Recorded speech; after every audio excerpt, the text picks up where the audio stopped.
Netflix, Metaverse, and the Catholic Church. What do these three have in common? I'll give you 5 seconds to guess.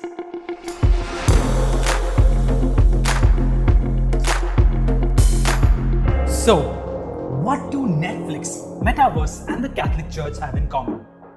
If you've guessed that they are big corporations trying to prey on your soul and convert you to their way of thinking, you're not completely wrong. 2 out of the 3 are doing just that. But that's for a completely different video.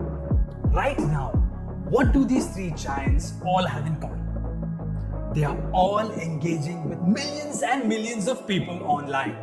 I mean, just look at how parishes all over the world have adapted to this pandemic.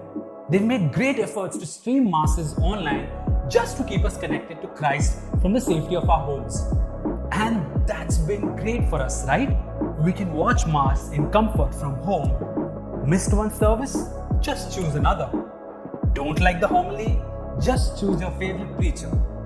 If work from home seems to be the new normal, then why not Mass from home? So, what are the 3 reasons not to go for Mass? Number 1, safety. It's still not safe. People are still falling sick from COVID. I could catch it and pass it on to someone more vulnerable. Number 2, sickness.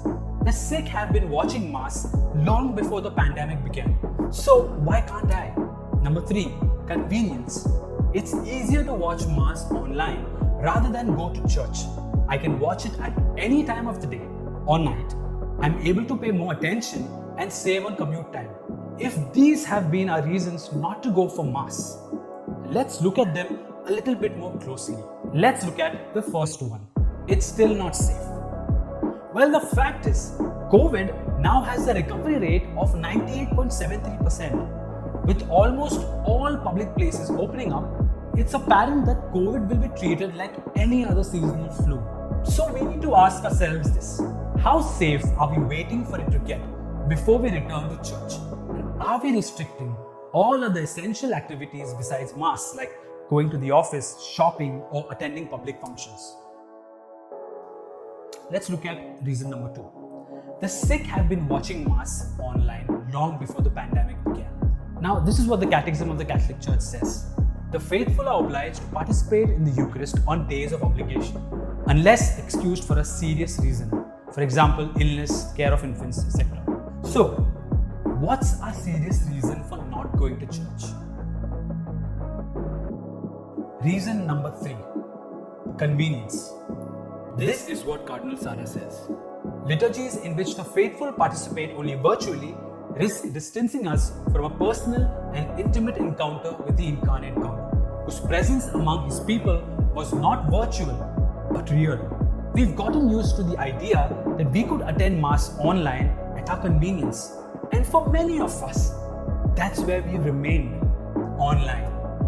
But when we are physically present at Mass, we participate in the living sacrifice where the bread and the wine turn into the real presence of Jesus.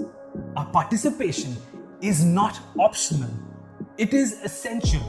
So if we believe that Christ is really present in the Mass, what then should be our attitude towards the sacrifice of the Mass?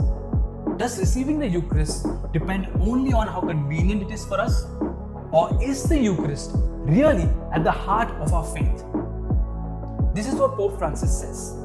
Be careful not to make the church virtual viral, not to make the sacraments virtual, not to make the people of God virtual. The church, the sacraments, the people of God are concrete.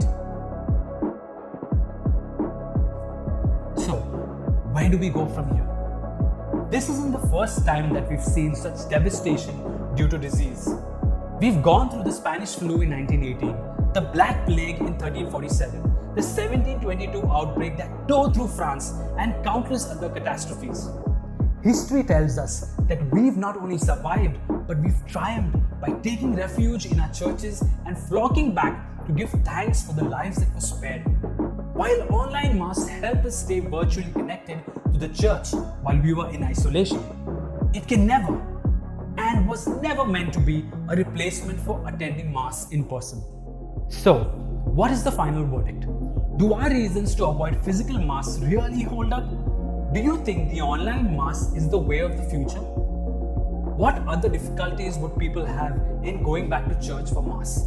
Let's hear from you in the comments below. If you've enjoyed watching this video, don't forget to smash that like button and share it with all your friends.